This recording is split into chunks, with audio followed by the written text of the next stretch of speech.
안녕하세요. 오늘은 찰리와초콜릿공장의 비밀 8장 Two More Golden Ticket Found를 낭독해 보도록 하겠습니다. That evening, Mr. Burkett's newspaper announced the finding of not only the third golden ticket, but the fourth as well. Two golden tickets found today, screamed the headline. Only one more left. All right, said Grandpa Joe, when the whole family was gathered in the old paper's room after supper. Let's hear who found them. The third ticket, read Mr. Bucket, holding the newspaper up close to his face because his eyes were bad and he couldn't afford glasses. The third ticket was found by a Miss Violet Buglard. There was great excitement in the Buglard household when our reporter arrived to interview the lucky young lady. Cameras were clicking and fresh bulbs were flashing and people were pushing and jostling and trying to get a bit closer to the famous girl. And the famous girl was standing on the chair in the living room, waving the golden ticket madly at arm's length as though she was flagging a taxi. She was talking very fast and very loudly to everyone, but it was not easy to hear all that she said because she was chewing so ferociously upon a piece of gum at the same time.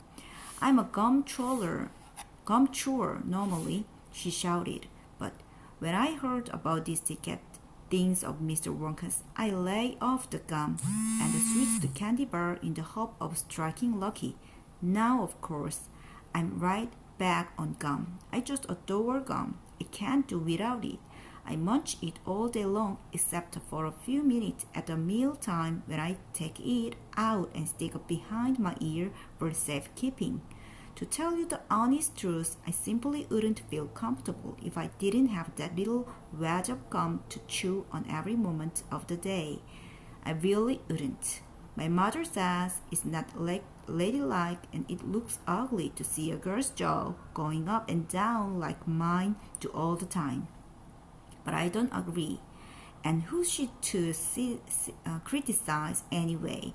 Because if you ask me, I'd say that her jaws are going up and down almost as much as mine are just from yelling at me every minute of the day. Now, Violet, Mrs. Buglard said from a far corner of the room where she was standing on the piano to avoid being trampled by the mob.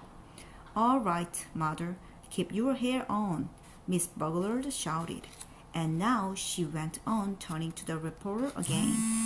It may interest you to know that this piece of gum I'm chewing right at this moment is one I've been working on for over 3 months is solid. That's a record, that is. It's beaten the record held by my best friend, Mrs. Corinna Brismetto. And was she mad? It's my most treasured possession now. This piece of gum is. At night, I just stick it on the end of the bedpost. And it's as good as ever in the mornings, a bit hard at first, maybe, but it soon softens up again after I've given it a few good chews. Before I started chewing for the world record, I used to change my piece of gum once a day. I used to do it in our elevator on the way home from school. Why the elevator?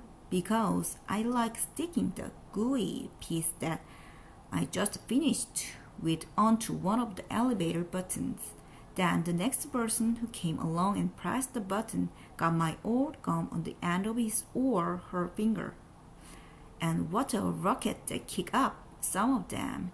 You get the best result with women who have expensive gloves on. Oh yes, I'm thrilled to be going to Mr. Wonka's factory, and now I understand that afterward he's going to give me enough gum to last me for the rest of my whole life. Beastly girl, said Grandpa Josephine. Despicable, said Grandpa Georgina. She will come to a sticky end one day, chewing all the gum. You see if she didn't.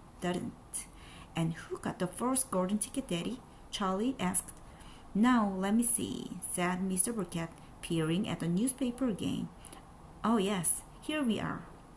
The first golden ticket, he read, was found by a boy called Mike TV. Another bad luck, I'll be bound, muttered Grandma Giuseppe. Don't interrupt, Grandma, said Mrs. Burkett. The TV household, said Mr. Burkett, going on with his reading, was crammed like all the others with excited visitors when our reporter arrived. But young Mike TV, the lucky winner, seemed extremely annoyed by the whole business.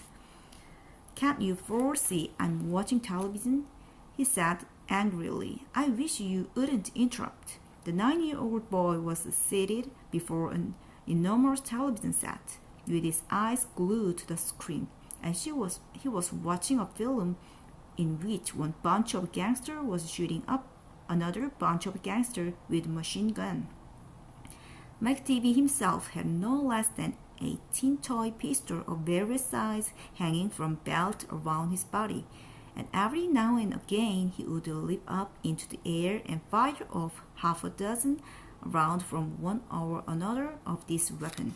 Quiet, he shouted, when someone tried to ask him a question. Did I tell you not to interrupt? This show an absolute whiz-banger. It's terrific. I watch it every day. I watch all of them every day, even the crummy ones, where there's no shooting. I like the gangster best. That's terrific, those gangsters, especially when they start pumping on each other for a lead or a flashing of the old stiletto, or giving each other the 1, 2, 3 with the knuckle duster. Oh boy, what wouldn't I give to be doing that myself? It's alive. I tell you, it's terrific. That's quite enough, snapped Grandma Josephine. I can't bear to listen to it. Nor me, said Grandma Georgina.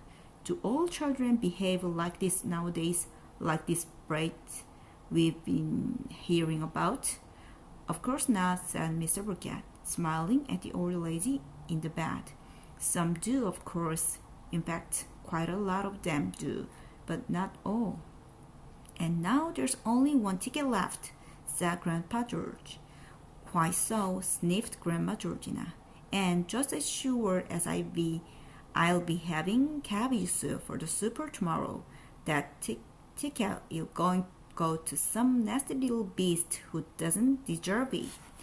네, 들어주셔서 감사합니다.